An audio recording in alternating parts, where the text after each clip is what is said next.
Maybe love is not only about understanding feelings.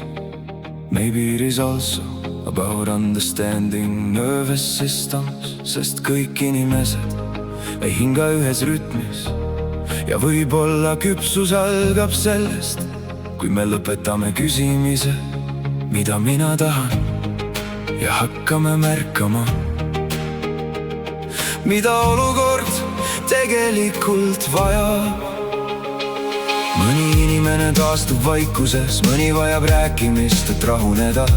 Mõni vajab ruumi enda ümber, mõni kardab üksi jääda. Ja probleem ei ole alati selles, et keegi oleks halb või vale, vaid selles, et inimesed ei oska lugeda teise närvisüsteemi keelt. Üks tuleb väsinult koju ja vajab lihtsalt rahu, teine tuleb armastusega ligi, aga teeb seda liiga tugevalt. Ja mõlemad võivad haiget saada, isegi siis, kui mõlemad tegelikult hoolivad. Sest armastus ei ole ainult tunne, armastus on ka taktitunne, oskus märgata, millal puudutada ja millal lihtsalt vaikselt kohal olla.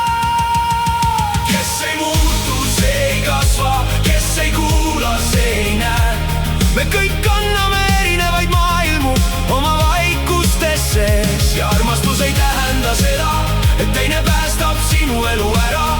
Päris armastus seisab kõrval, aga õpetab sind ise kõndima.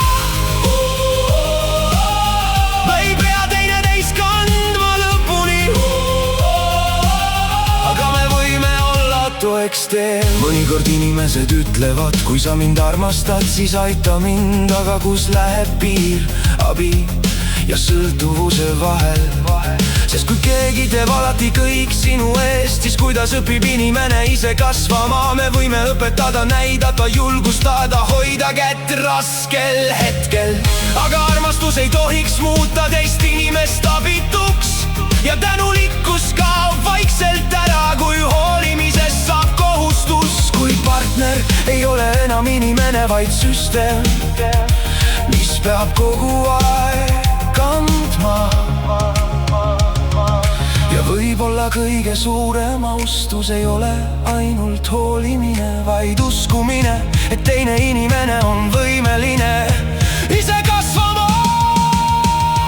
Kes ei muutu, see ei kasva, kes ei kuula, see ei näe. Me kõik anname erinevaid maailmu oma vaikustes sees. Ja armastus ei tähenda seda, et teine päästab sinu elu ära. Päris armastus seisab kõrval, aga õpetab sind ise kõndima. Kaks inimest ei pea üksteist päästma, nad peavad õppima koos kasvama. Sest mõnikord inimesed ei otsi partnerit armastusest, vaid väsimusest. Nad otsivad kedagi, kes võtaks nende elu raskuse ära. Aga ükski armastus ei jää kergeks väga kauaks, kui ainult üks inimene kogu aeg kannab. Ja võib-olla päris partnerlus ei ole tee minu eest, vaid ma usun, et sa suudad. See ei ole külmus, see on austus inimese potentsiaali vastu. Las suvetul liigub vaikselt läbi meie. Pole vaja kõike kontrollida, pole vaja kogu aeg päästa.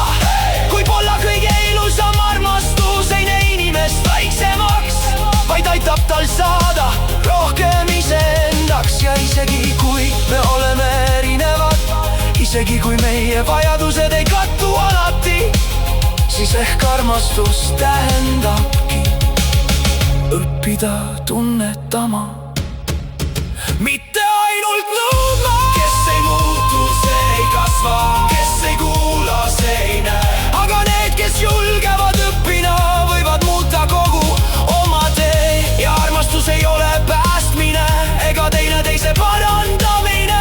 See on kaks inimest, kes õpivad elu kõrval kõndima, ilma teineteist ära kaotamata,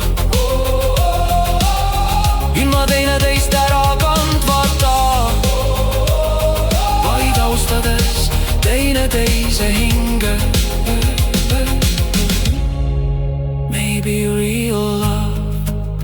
about carrying someone forever. Maybe real love is believing they can learn to walk beside you.